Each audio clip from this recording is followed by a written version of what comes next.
Hello students. So today we will continue with our subject science standard 6 lesson number 8, that is our skeletal system and skin.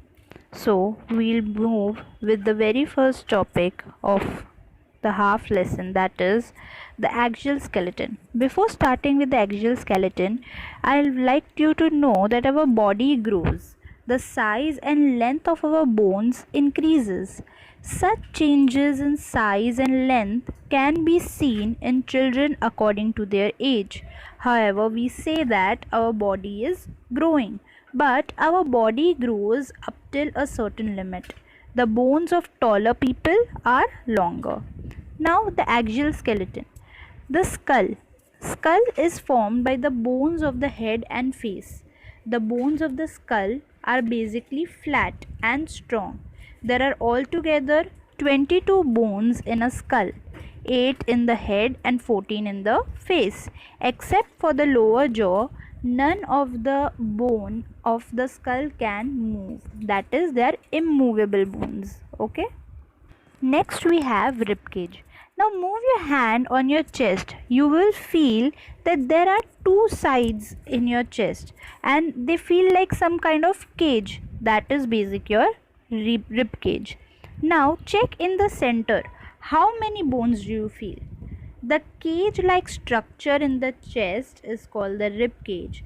In the chest there is one vertical flat bone which is called as sternum. 12 pairs of flat bones are joined to the ribs in sideways. This 25 bones form the whole rib cage. It is joined to the spine, that is your backbone. Next is spine, or you can call as backbone or vertebral column. The spine is formed by padlock shaped bones placed straight above the other. Now these are altogether 33 bones and each of this bone is called as vertebra. Now these bones are arranged one above the other and they are flexible. You can bend, you can stretch. This is because of your flexible spine bones. Okay, the spine protects the spinal cord that originates from the bone. It is very delicate.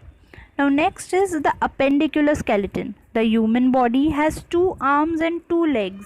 The different parts of the arms and legs have several bones which are connected together by the joints. Now there are bones in each of our ears, and the stirrup is the smallest bone of our body which is situated in our ear. Now it is as small as like a grain of a rice and it is very hollow, that is, it is very deep. Now its shape is like that of a stirrup, that is why it is called as stirrup. Now in the human body the longest and strongest bone is the thigh bone which is called as femur. Moving ahead, now there is an activity for you to do. Move all the parts of your body. Now you can see that only some parts of bone is been moving and some are not. Now these are joints. Joints are of two types, that is movable joint and immovable joint. Movable joints are bones which can move, for example bones of arms and legs, and immovable joints are those joints which bones cannot be moved, for example the skull. The skull are have immovable joints, that is why it does not moves. Now joints are basically the places where two bones are getting attached or fixed together, that is basically your joints. Now type of joints, we'll learn some type of joints, that is hinge joint. This type of joint is basically allows the movement of bones only in one direction, that is it moves only in 180-degree angle. For example your elbow and knee, it moves only in one direction. You can try it. Okay, then second one is ball and socket joint.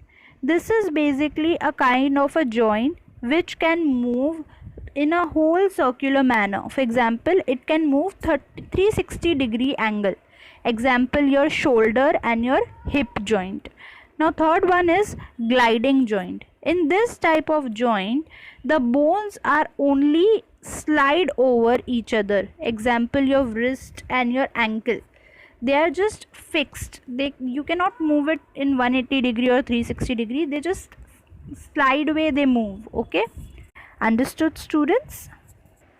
So here we are finishing with the first half of our lesson. We'll continue with the later half in our next session. I hope you understood well. Till then, thank you.